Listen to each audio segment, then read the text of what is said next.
कक्षा 12 फिजिक्स के 10 सबसे महत्वपूर्ण डेरिवेशनों में से एक डेरिवेशन है वैद्युत द्विध्रुव की अक्षीय स्थिति में वैद्युत क्षेत्र की तीव्रता। जी हाँ बच्चों, कक्षा 12 में ये डेरिवेशन बार बार आया है और 2025 के बोर्ड एग्जाम में एक बार आएगा। अगर आप ये क्लियर कर चुके हो तो भी ये वीडियो देखिए, अगर आप ये क्लियर नहीं कर पाए हैं तो आप वीडियो ज़रूर देखिए। इस वीडियो के माध्यम से हम आपको ऐसा इस कॉन्सेप्ट को समझाएंगे कि दोबारा अब किसी और वीडियो को देखने की ज़रूरत ना रहे। तो चलिए वीडियो की शुरुआत करते हैं। आप सबके सामने हेडिंग क्या दिख रहा है बच्चों?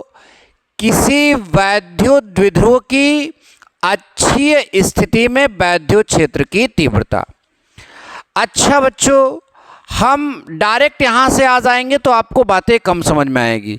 हम क्या करते हैं, सबसे पहले आपको वैद्युत द्विध्रुव का समझा देते हैं और फिर उस वैद्युत द्विध्रुव की क्या समझाते हैं, अक्षीय स्थिति, और तब वैद्युत क्षेत्र की तीव्रता अगर आप सभी से मतलब कि समझाएंगे तो आपको बेहतर समझ में आएगा। देखिए बच्चों, वैद्युत द्विध्रुव क्या होता है, जैसे यहाँ पर एक पॉइंट है और यहाँ पर माइनस क्यू आवेश है, यहाँ पर एक पॉइंट है, यहाँ पर प्लस क्यू आवेश है। तो दो समान परिमाण के, यानी उनका मान दोनों का समान रहे, तो दो समान परिमाण के और विपरीत प्रकृति के। विपरीत प्रकृति का मतलब होता है एक पर ऋण आवेश तो दूसरे पर धन आवेश। तो दो समान परिमाण के किंतु विपरीत प्रकृति के आवेश अत्यंत निकट रखे होने पर, यानी उनको एकदम नज़दीक रखे होने पर जो निकाय बनेगा, जो सिस्टम बनेगा, उसी को वैद्युत द्विध्रुव कहते हैं। तो आप समझ गए कि इस तरह का कोई चीज़ जो है वो वैद्युत द्विध्रुव कहलाएगा। और इसका बीचों बीच पॉइंट, जो एकदम बीच में पॉइंट है, वो इसका केंद्र कहा जाएगा। अच्छा, यहाँ तक तो बात समझ में आ गया। अब अच्छी स्थिति क्या होता है? तो बच्चों, अच्छी स्थिति क्या होता है, अगर इसी द्विध्रुव के लाइन में इस तरह कहीं पर चले जाइए या द्विध्रुव के लाइन में इस तरफ पर कहीं पर चले आइए, उसी की रेखा में जाएंगे कहीं पर, यहाँ पर, तो ये स्थिति अच्छी स्थिति होती है। अब आप यहाँ विद्युत क्षेत्र की तीव्रता ज्ञात करिए, ये यहाँ ज्ञात करिए, कहीं पर भी ज्ञात कीजिए, तो ये वैद्युत द्विध्रुव की अच्छी स्थिति में वैद्युत क्षेत्र की तीव्रता होगी। अच्छा बच्चों, बात तो आपको ये समझ में आ गई कि हम जो करने जा रहे हैं वैद्युत द्विध्रुव की किसी वैद्युत द्विध्रुव की अच्छी स्थिति में वैद्युत क्षेत्र की तीव्रता प्राप्त करने का कॉन्सेप्ट जो पढ़ने जा रहे हैं, उसमें बात समझ में आया कि वैद्युत द्विध्रुव क्या होता है, दो समान परिमाण के, यानी दो आवेश रहेंगे, दोनों का मान बराबर होगा, किंतु विपरीत प्रकृति के, एक धन और एक ऋण होगा। तो ऐसे आवेश अगर अत्यंत निकट रख दिए जाते हैं तो जो आपका निकाय बनता है, जो आपका सिस्टम बनता है, उसको वैद्युत द्विध्रुव कहते हैं। बात क्लियर हुई? यस सर, बात तो क्लियर हो गई। और उसी द्विध्रुव के एकदम सीध में, लाइन में, आप चाहे इस तरफ जाइए चाहे इस तरफ जाइए, तो उस स्थिति को बोलते हैं, उसकी जो है अच्छी स्थिति। बच्चों उसे अनुदैर्ध्य स्थिति भी बोलते हैं। तो इस तरह से हमने ये कॉन्सेप्ट क्लियर किए। अब हम इसका जो है इस पूरे द्विध्रुव के कारण अच्छी स्थिति में वैद्युत क्षेत्र की तीव्रता ज्ञात करेंगे। उसके लिए पूरा चित्र आपके सामने यहाँ पर बनाकर दिया गया। देखिए बच्चों, जो द्विध्रुव था वो अब हम यहाँ पर प्रॉपर बड़ा सा बनाएंगे ताकि आपको स्पष्ट हो। बाकी द्विध्रुव बहुत छोटा सा जगह होता है उनके बीच, लेकिन अब आपको समझाने के लिए इतना बड़ा तो बनाना ही पड़ेगा। देखिए, एक माइनस क्यू आवेश और एक प्लस क्यू आवेश, तो क्यू दोनों आवेश है, परिमाण बराबर, एक माइनस में एक प्लस में, यानी प्रकृति विपरीत। अत्यंत, ये निकट ही माना जाएगा, अत्यंत निकट रखा गया। तो ये आपका द्विध्रुव हो गया, यानी ए बी जो है वो एक द्विध्रुव है जो प्लस क्यू और माइनस क्यू आवेश से मिलकर बना है। और यहाँ पर O जो है वो द्विध्रुव का केंद्र है और केंद्र से यहाँ तक की दूरी L है और केंद्र से इस आवेश तक की दूरी भी L है।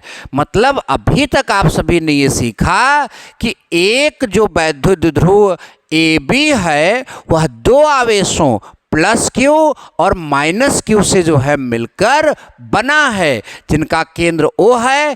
केंद्र O से जो है माइनस क्यू आवेश की दूरी जो है L है और केंद्र O से जो है प्लस क्यू आवेश की दूरी भी L है। यानी पूरे द्विध्रुव के बीच की दूरी यल और यल कितना हो गया 2l। अच्छा, बात यहां तक तो अच्छे समझ में आया। अब इसी द्विध्रुव के केंद्र से कितनी दूरी पर, r दूरी पर स्थित बिंदु P, जो कि उसकी अच्छी स्थिति में है, बिंदु P पर वैद्युत क्षेत्र की तीव्रता हमको ज्ञात करना है। अच्छा ठीक है, इसके पहले जो आपने वैद्युत क्षेत्र की तीव्रता निकालने का कॉन्सेप्ट समझा है वो एक आवेश के कारण समझा है। द्विध्रुव में कितने आवेश हैं, 2 आवेश, एक ये है और एक ये है, यानी इस पॉइंट पर इन दोनों आवेश के कारण तीव्रता उत्पन्न होगी, इस आवेश के कारण भी और इस आवेश के कारण भी, और उन दोनों के कारण जो तीव्रता उत्पन्न होगी उसी तीव्रता का परिणामी जो है इस द्विध्रुव के कारण तीव्रता मानी जाएगी। ठीक। अच्छा बच्चों, अगर इस आवेश के कारण वहां पर तीव्रता उत्पन्न होगी तो आवेश के कारण अगर कहीं पर तीव्रता ज्ञात कर रहे हो तो वहां तक की दूरी पता होना चाहिए। अभी तक जो दूरी हम लोगों ने पता किया है वो यहां से यहां तक का यल आपको बताया, और चूंकि केंद्र से r दूरी पर ज्ञात करना है इसलिए हमको ये मालूम है। अब हम इस आवेश से इस आवेश तक यहां तक की दूरी अगर ज्ञात करना चाहेंगे तो कैसे ज्ञात होगा, यहां से यहां तक पूरा क्या है बच्चों r, और यहां से यहां तक क्या है यल, तो पूरे r में से अगर यल हटाएंगे तो क्या बचेगा, r माइनस यल, यानी प्लस क्यू आवेश से बिंदु P के बीच की दूरी क्या होगी, r माइनस यल। अब बच्चों यहां से यहां तक की दूरी क्या है r, यहां से यहां तक की दूरी क्या है l, तो पूरा यहां से यहां तक की दूरी क्या हो जाएगी r प्लस यल। तो आई होप कि आपको यह बात बहुत अच्छे समझ में आ गया कि अगर हम किसी द्विध्रुव के कारण वैद्युत क्षेत्र की तीव्रता ज्ञात करते हैं तो द्विध्रुव में 2 आवेश होते हैं, उन आवेशों के अलग अलग मतलब उन आवेशों के द्वारा अलग अलग वैद्युत क्षेत्र की तीव्रता ज्ञात करेंगे और फिर उनका परिणामी जो है द्विध्रुव के कारण बोला जाएगा। तो बच्चों उसके लिए हमें दूरी चाहिए, तो प्लस क्यू आवेश से जो दूरी है वो r माइनस यल हो गई और माइनस क्यू आवेश से जो दूरी है वो आपका r प्लस यल हो गया। आई होप कि आपको इतना बात तो समझ में आया ही होगा। ठीक। अच्छा, अब यहां पर तीव्रता ज्ञात करेंगे तो बच्चों तीव्रता की दिशा जो है प्लस क्यू आवेश से दूर की ओर होगी, माइनस क्यू आवेश की ओर होगी। ध्यान से देखो बच्चों, प्लस क्यू आवेश कारण जो बिंदु P पर तीव्रता होगी उससे दूर की ओर होगी, यानी इस P पर जो है प्लस क्यू आवेश कारण जो तीव्रता है वो वेक्टर EA है। माइनस क्यू आवेश कारण वहां पर जो तीव्रता उत्पन्न होगी वो EB होगी, और माइनस क्यू आवेश कारण तीव्रता की दिशा उसकी ओर होगी, तो ये इसकी ओर दिशा है। परिणामी इन दोनों के कारण जो P पर तीव्रता उत्पन्न हो रही है उसकी दिशा उधर क्यों लेगी। अब बताइए, ये आवेश बिंदु P के काफी निकट है तो इसका मान ज्यादा होगा और उसका मान कम होगा। तो देखिए एक तीव्रता उधर एक तीव्रता इधर, ज्यादा उधर कम इधर, तो परिणामी किधर जाएगा, उधर जाएगा। एक मतलब ये हुआ कि E जो है वो परिणामी वैद्युत क्षेत्र की तीव्रता है उसकी दिशा उधर होगी। यस गुरुजी, बात बिल्कुल समझ में आ गया। अगर ये समझ में आ गया तो डेरिवेशन अब आपको बहुत अच्छे से क्लियर होने वाला है। अब बच्चों जरा ध्यान से देखो, इसके बारे में थोड़ा सा लिख देते हैं। माना एक वैद्युत द्विध्रुव AB 2 बिंदु आवेशों प्लस Q व माइनस Q से मिलकर बना है। फिर से सुनिए बच्चों, माना एक वैद्युत द्विध्रुव AB 2 बिंदु आवेशों प्लस Q व माइनस Q से मिलकर बना है, जिनके बीच की दूरी L और L कितना है 2L है। वैद्युत द्विध्रुव के केंद्र O से अक्षीय स्थिति में R दूरी पर स्थित बिंदु P पर वैद्युत क्षेत्र की तीव्रता ज्ञात करनी है। यह चित्र के बारे में लिख देना है। अब वैद्युत क्षेत्र की तीव्रता दोनों आवेशों के कारण आपका आएगा, तो पहले हम इस आवेश कारण वैद्युत क्षेत्र की तीव्रता निकालेंगे, फिर इस आवेश कारण वैद्युत क्षेत्र की तीव्रता निकालेंगे, फिर परिणामी निकालेंगे और आपका काम हो जाएगा। ठीक, तो चलिए बच्चों आगे चलते हैं। लिखेंगे प्लस Q आवेश के कारण कहाँ बिंदु P पर उत्पन्न वैद्युत क्षेत्र की तीव्रता। प्लस Q आवेश के कारण बिंदु P पर उत्पन्न वैद्युत क्षेत्र की तीव्रता। प्लस Q आवेश जो है बच्चों वो एकल आवेश है, और एकल आवेश के कारण इसके कारण जो तीव्रता उत्पन्न हुई है उसको हमने किससे प्रदर्शित किया है, वेक्टर EA।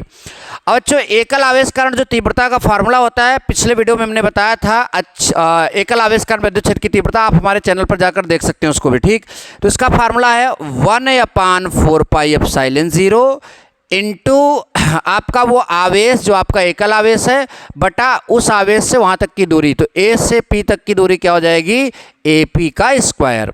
दिशा, चूंकि एक सदिश राशि है तो इसकी दिशा जो है ए से पी की ओर है, अर्थात वेक्टर ए पी दिशा में। कौन सी दिशा में, वेक्टर ए पी दिशा में।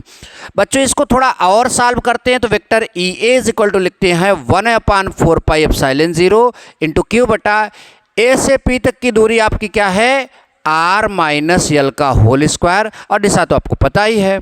यहां तक आप सभी को कोई दिक्कत नहीं होना चाहिए, बातें एकदम समझ में आनी चाहिए। अच्छा, प्लस क्यू आवेश के कारण हो गया, माइनस क्यू आवेश के कारण भी विद्युत क्षेत्र की तीव्रता देखना चाहेंगे हम लोग, तो यहां पर अब हम लिखेंगे माइनस क्यू आवेश के कारण, माइनस क्यू आवेश के कारण कहां पर, बिंदु P पर क्या उत्पन्न क्या वैद्युत क्षेत्र की क्या तीव्रता। तो इसका फार्मूला बनेगा बच्चों, इसका फार्मूला बनेगा vector E B is equal to 1/4 pi epsilon 0 into, अब यहाँ पर दूरी यहाँ से यहाँ तक होगी बी से पी तक, अर्थात बी पी स्क्वायर, और ये दिशा किधर होगी, पी से बी की ओर, अर्थात इसकी दिशा जो होगी वेक्टर पी बी दिशा में, इसकी दिशा हो जाएगी वेक्टर पी बी दिशा में। बच्चों इसको और सॉल्व कर लेते हैं तो vector E B is equal to 1/4 pi epsilon 0 into Q बटा बी से ए तक की जो, बी से पी तक की जो दूरी है पूरा आर प्लस यल, तो यहां पर बनेगा आर प्लस यल का होल स्क्वायर। बात यहां तक आपको बड़े अच्छे से समझ में आ गई होगी। अब हम थोड़ा सा आगे चलते हैं और चीज़ों को समझाते हैं।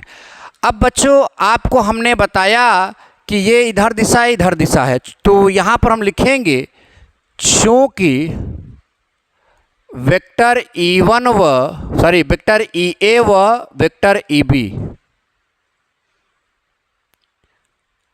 परिमाण में समान नहीं, इनकी दिशाएं परस्पर विपरीत हैं। वेक्टर EA व EB की दिशाएं क्या हैं, परस्पर विपरीत हैं, एक की दिशा इधर एक की दिशा इधर, ठीक। तो अतः विपरीत होने के कारण अतः बिंदु P पर, कहां पर, बिंदु P पर परिणामी वैद्युत क्षेत्र की क्या तीव्रता, यानी वहां पर परिणामी वैद्युत क्षेत्र की तीव्रता हमारा क्या आएगा, is equal to vector EA plus vector EB, और यहाँ पर दिशा से कोई मतलब नहीं, डायरेक्ट हम यहाँ पर परिणाम यहाँ पर निकालेंगे, तो E is equal to EA plus EB। EA का मान कितना है, देखिए 1/4 पाई एप्सिलॉन 0 इंटू क्यू बटा आर माइनस यल का होल स्क्वायर। EB का मान कितना है, 1/4 पाई एप्सिलॉन 0 इंटू क्यू बटा आर प्लस यल का होल स्क्वायर। यहाँ तक आपको समझ में आया। अब बच्चों इसके बाद हम लिखेंगे इज इक्वल टू क्यू बटा 4 पाई एप्सिलॉन 0 इसमें, क्यू बटा 4 पाई एप्सिलॉन 0 इसमें, कॉमन ले लीजिए तो हमारा आएगा क्यू बटा 4 पाई एप्सिलॉन 0, ठीक, कॉमन हो गया। यहाँ बचेगा 1 बटा आर माइनस यल का होल स्क्वायर प्लस, यहाँ ये कॉमन हो गया तो यहाँ बचा 1 बटा आर प्लस यल का होल स्क्वायर। अच्छा, बहुत बढ़िया। अब हमारे पास आएगा इज इक्वल टू क्यू बटा 4 पाई एप्सिलॉन 0 इंटू इसका तिरछा गुणा इसमें हो जाएगा तो आर प्लस यल का होल स्क्वायर, इसका तिरछा गुणा इसमें हो जाएगा तो आर माइनस यल का होल स्क्वायर। दोनों पर स्क्वायर है तो इसको हम ऐसे लिखेंगे R minus L R plus L और एक छोटा सा क्रॉस मतलब मझला कोष्ठक लगाकर उसको पूरा स्क्वायर रख दिए, दोनों पर स्क्वायर था इस तरह से। अब बच्चों आगे ध्यान देते हैं क्यू बटा 4 पाई एप्सिलॉन 0 इंटू, जरा ये सूत्र से खोलिएगा तो ये आपका आएगा R square plus L square plus 2 R L, यह आएगा R square plus L square minus 2 R L. तो ये आर स्क्वायर जो है आपका जुड़ जाएगा, ठीक। लेकिन हमने बच्चों यहाँ पर एक चीज़ गलती कर दिया। मैंने अभी आपको समझाया था इधर वाला ज़्यादा उधर वाला कम है, तो परिणामी ज़्यादा में से कम को घटा कर लाना पड़ेगा। ठीक, तो यहाँ पर ये माइनस होगा, यहाँ पर ये माइनस होगा, यहाँ पर ये माइनस होगा, यहाँ पर ये माइनस होगा। तो जब आप घटाएंगे तो इतने में से इतना घटाएंगे कैंसिल, इतना में से इतना घटाएंगे कैंसिल, लेकिन यहाँ घटाएंगे तो ये प्लस हो जाएगा। तो 2 और 2 कितना हो जाएगा 4RL। आगे यहाँ पर आपका लिखा जाएगा 4RL। अब बच्चों एक कोष्टक में a माइनस बी, एक कोष्टक में a प्लस बी, तो formula a square minus B square, अर्थात यहाँ पर आ जाएगा R square minus L square और उसका होल स्क्वायर। बहुत बढ़िया। उसके बाद इज इक्वल टू हम लोगों का आ रहा है, ध्यान से देखा जाए तो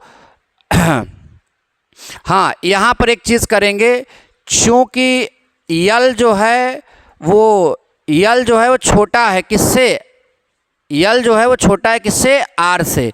ज़रा चित्र को एक बार फिर से देखते हैं। यल यहाँ से यहाँ तक है और आर यहाँ से यहाँ तक, और आर फिर भी बहुत है क्योंकि यल द्विध्रुव के बीच की दूरी, मतलब केंद्र से आवेश की दूरी है, और आर जो है उस केंद्र से कुछ दूरी पर ज्ञात करना है। तो आर वैसे, मैं बार बार बोलता हूँ, आर जो है यल के मुकाबले बड़ा होता है। ठीक, यल छोटा है, आर जो है बड़ा है। तो अगर ऐसा कभी होता है तो इसलिए जो है एल स्क्वायर जो है आर स्क्वायर से और छोटा हो जाता है। अगर यल आर से छोटा है तो यल स्क्वायर आर स्क्वायर से भी क्या हो जाता है, और छोटा हो जाता है। अब ज़रा ध्यान दीजिए ऐसा क्यों हुआ। जैसे अगर यल को 1 मान लें, आर को 10 मान लें। ठीक, यल का मान 1 है, आर का मान 10 है, तो 1 का स्क्वायर 1 ही हो गया, 10 का स्क्वायर कितना हो गया 100। अब देखिए वो कितना ज़्यादा हो गया, ये लगभग उतना है, उसी के पास रह गया। ठीक, इसीलिए बोलते हैं कि अगर कोई वैल्यू किसी से छोटी है तो उसका स्क्वायर उसके स्क्वायर से और छोटा हो जाएगा। तो यल स्क्वायर आर स्क्वायर की तुलना में बहुत छोटा है, और जब बहुत छोटा होता है तो फिजिक्स में उस मान को नगण्य कर देते हैं, हटा देते हैं, नहीं गिनते हैं। ठीक, तो अगर ऐसा होगा बच्चों तो क्या आएगा, इज इक्वल टू क्यू बटा 4πε0। ठीक, वहाँ आएगा 4RL बटा नीचे एल स्क्वायर हटा दिए, तो जब एल स्क्वायर हट गया तो आर की घाते 2 और ये ऊपर 2, 2 दूना कितना हो जाएगा 4, तो r पावर 4 बनेगा आपका। ठीक, तो बच्चों इज इक्वल टू आपका आने वाला है, एक आर से एक आर कैंसिल हो गया, एक आर से एक आर आपका क्या हो गया, कैंसिल हो गया, और यहाँ बनेगा 1/4πε0। देखते चलिए,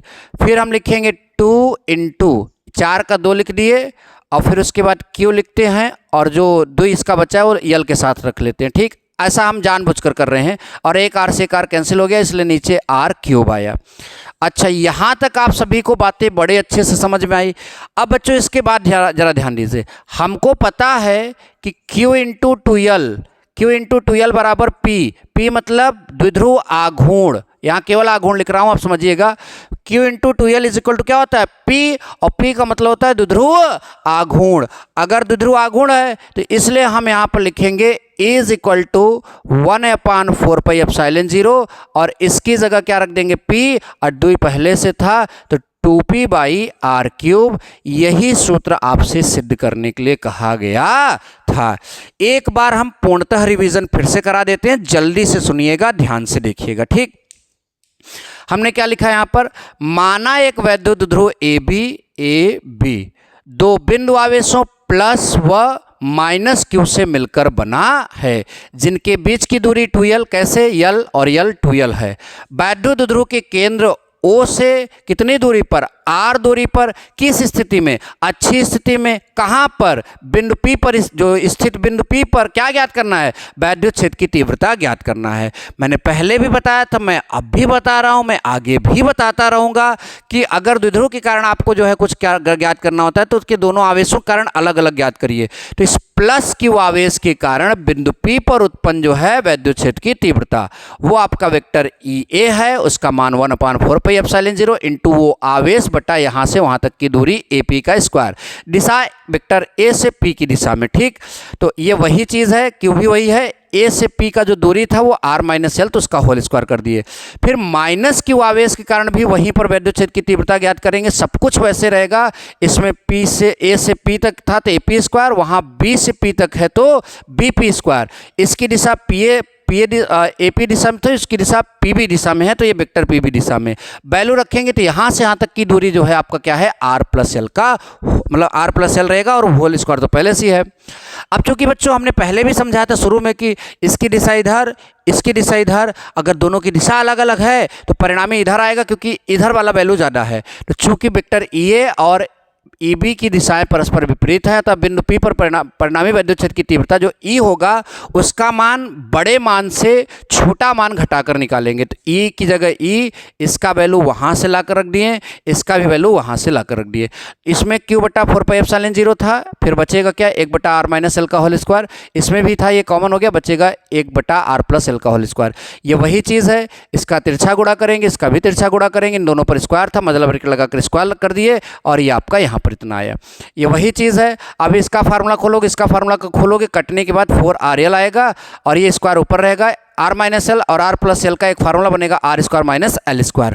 अभी हमने आपको बताया कि चूंकि l जो है r से छोटा है इसलिए l² का वैल्यू r² से और छोटा होगा, इसलिए l² को नगण्य मानने पर, जब l² को नगण्य मानते हटा देते हैं तो यहाँ पर आपका r पावर क्या आ जाता है, 4 आ जाता है। अब यहाँ पर आपका r पावर 4 आ गया, ठीक। तो एक r से एक r कैंसिल हो जाएगा, r³ और इस 4 को अब हम थोड़ा सा रीअरेंज करते हैं। 4 को लिखेंगे 2 और फिर एक 2 यहाँ पर बचा रहेगा l के साथ और वो q आ जाएगा, ये हो गया। चूंकि q × 2l जो है बराबर p होता है, p माने वैद्युत द्विध्रुव आघूर्ण, तो वैद्युत द्विध्रुव आघूर्ण होता है, इसलिए इसकी जगह पर जो है हम p रख देंगे, 2 पहले से था, तो फार्मूला मिलेगा E = 1/4πε0 × 2p/r³। अच्छी स्थिति में वैद्युत क्षेत्र की तीव्रता का कॉन्सेप्ट डन हो गया। ऐसे और वीडियो के लिए आप हमारे चैनल को सब्सक्राइब कर लीजिए। मिलेंगे नेक्स्ट वीडियो में। Thank you so much. जय हिंद, वंदे मातरम।